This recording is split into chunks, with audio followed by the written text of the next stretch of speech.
کہ جب بچہ پیدا ہوتا ہے نا جی، پیدا ہونے کے ساتھ ہی اس کی تربیت کا کام شروع ہو جاتا ہے. اور بہت سے سائنسدان تو یہ کہتے ہیں کہ اس کی تربیت کا کام جو ہے وہ ماں کے پیٹ سے ہی شروع ہو جاتا ہے.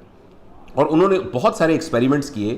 ان ایکسپیریمنٹس میں سے ایک ایکسپیریمنٹ یہ تھا کہ انہوں نے ماں کے پیٹ کے اوپر دو یعنی ہیڈ فون لگائے اور باہر انہوں نے کسی موسیقی کے آلات کو مسلسل بجانا شروع کیا.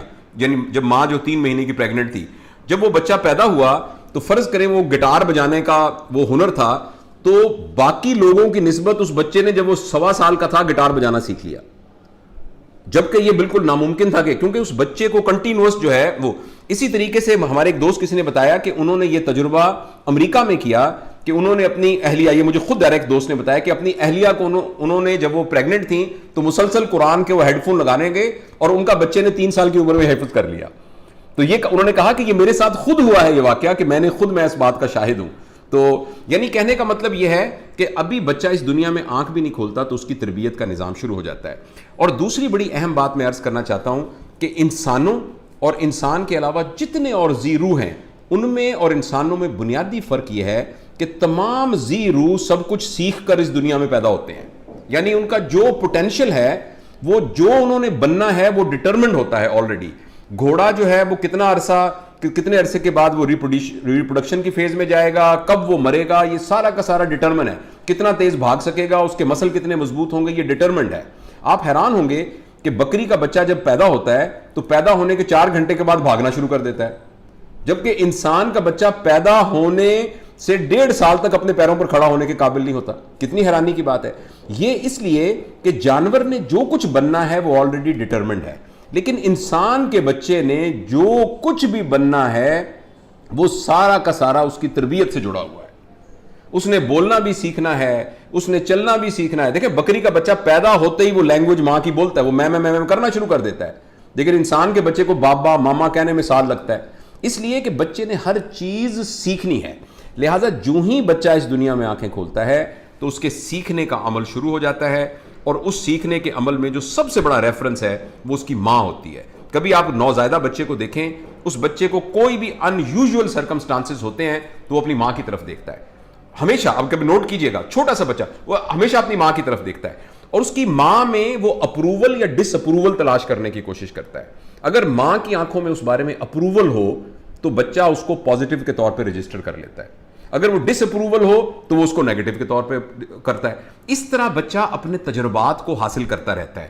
لہٰذا گھر کے اندر ماں باپ کا آپس میں کیا رشتہ ہے، اور بہن بھائیوں کے ساتھ کیا رشتہ ہے، گھر میں جو بزرگ ہیں ان کا ماں باپ کے ساتھ کیا رشتہ ہے، گھر میں جو نوکر ہیں ان کا کیا رشتہ ہے، ماحول کے ساتھ کیا رشتہ ہے، ماں باپ کا خدائے وحدہ لا شریک کے ساتھ کیا رشتہ ہے، اور ماں باپ کا اپنے رشتہ داروں عزیزوں اقارب کے ساتھ کیا رشتہ ہے، چیزوں کے ساتھ کیا رشتہ ہے، فطرت کے ساتھ کیا رشتہ ہے.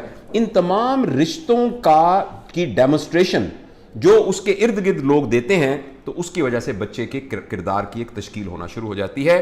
اور کردار کی تشکیل اس طرح ہوتی ہے جس طریقے سے ریکارڈنگ مشین ریکارڈ کرتی ہے.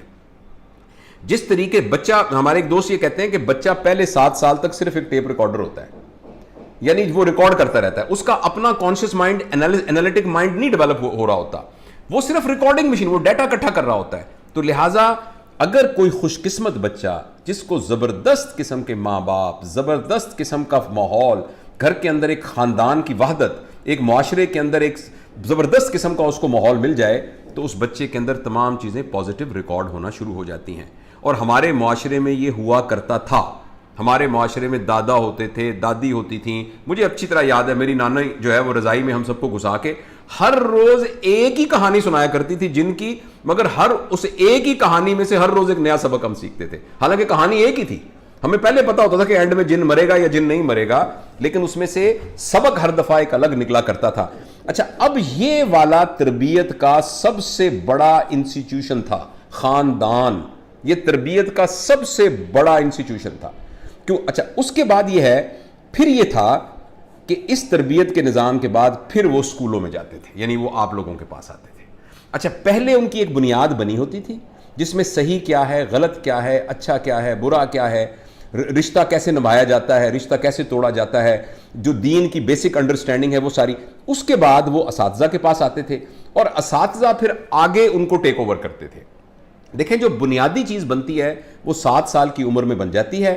اس کے بعد پھر ایک پالشنگ کا سسٹم ہے جو کہ اساتذہ کرتے تھے, اور اساتذہ کے لیے پالشنگ کے اس کردار سازی کے لیے جو سب سے زبردست ٹول تھا, اس ٹول کا نام تھا رول ماڈل. اور معاشرے کے اندر سب سے بڑی مثال دینے کے لیے جو زبردست لوگوں کی مثال تھی وہ ملتان میں, جیسے میں تھا شروع میں رہتا تھا تو وہاں ماسٹر عبد الرحمان صاحب, یہ ملتان کے سب سے معزز آدمی کی کوئی اگر پہچان تھی تو ماسٹر عبد الرحمان صاحب. ان کی کیا پہچان ہے؟ وہ مسلم ہائی اسکول کے ہیڈ ماسٹر ہیں, وہ سائیکل پر جاتے ہیں, انہوں نے سفید شلوار قمیض پہنی ہوتی ہے, سر پہ ان کے کلہ ہوتا ہے, اور وہ صبح صبح آ کے تمام کلاس میں ہو رہے ہوتے ہیں, ہاسٹل کے بچوں کو نماز کے لیے اٹھا رہے ہوتے ہیں, اور چوری چوری خاموشی سے جس کے پاس کھانے کو نہیں ہوتا اس کے گھر میں کھانا پہنچا رہے ہوتے ہیں. میرے خالہ زاد بھائی ہیں, وہ چارٹرڈ اکاؤنٹنٹ ہیں کینیڈا کے اندر, تو وہ جب آتے ہیں تو ان کے والد صاحب کی قبر بھی ملتان میں ہے, اور ماسٹر عبد الرحمان صاحب کی قبر بھی مسلم ہائی اسکول کے انٹر ہوتے ہی ساتھ لیفٹ سائڈ پہ ہے. تو جب وہ ایئرپورٹ سے اترتے ہیں تو اپنے والد کی قبر پر تو 2-3 دن کے بعد جاتے ہیں, مگر ماسٹر عبد الرحمان صاحب کی قبر میں جہاز سے اترتے ہی پہلے آتے ہیں. تو یہ ہمارے اساتذہ تھے, اور اس طرح کی ایک نہیں بے شمار مثالیں موجود تھیں, رول ماڈل تھے. اچھا, ان رول ماڈلنگ سب سے زبردست ٹول ہے کردار سازی کی.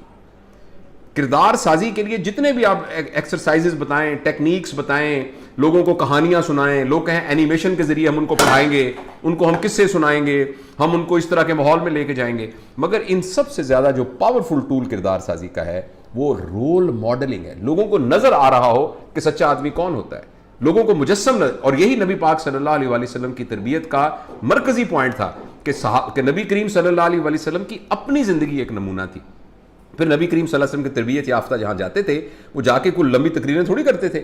ان میں سے کئی لوگوں کو تو اتنا اچھا بولنا بھی نہیں آتا تھا. وہ جا کے کہتے تھے, اگر عربی مجھے کونو مثلنا, تم ہماری طرح کے ہو جاؤ, دیٹس اٹ.